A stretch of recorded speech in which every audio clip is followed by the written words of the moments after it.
গলায় ফাঁস দিয়ে আত্মহত্যা এক গৃহবধূর। ঘটনাটি ঘটেছে গতকাল মুর্শিদাবাদের বেলডাঙায়। জানা যায় রোজিনা সুলতানা নামে ওই গৃহবধূ, সে গতকাল তার মায়ের বাড়িতে ছিলেন এবং সেখানেই তার মায়ের সঙ্গে দুই একটি কথা হওয়ার পরেই সে তার শ্বশুরবাড়ি চলে যায় এবং সেখানে গিয়েই গলায় ফাঁস দেয় রোজিনা। তারপরেই শ্বশুরবাড়ির লোকজন তাকে দেখতে পেয়ে সেখান থেকে উদ্ধার করে বেলডাঙা হাসপাতালে নিয়ে গেলে সেখানে কর্তব্যরত চিকিৎসক তাকে মৃত বলে ঘোষণা করে।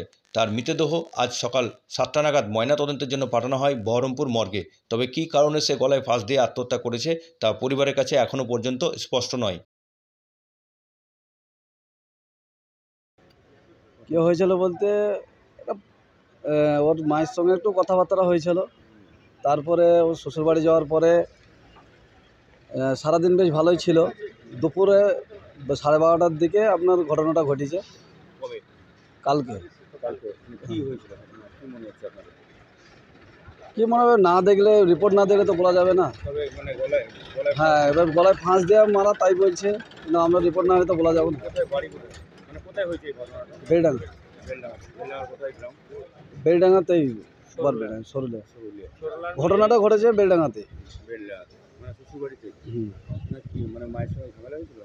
ঝামেলা কিছু না, এবার বাচ্চা তো এবার ভাত খাওয়ার জন্য একটু বলিছে দেওয়ার, শ্বশুরবাড়ি চলে গিয়েছে। ওখানে হয়তো কিছু হয়েছে কি না হয়েছে তা আমরা বলতে পারবো না।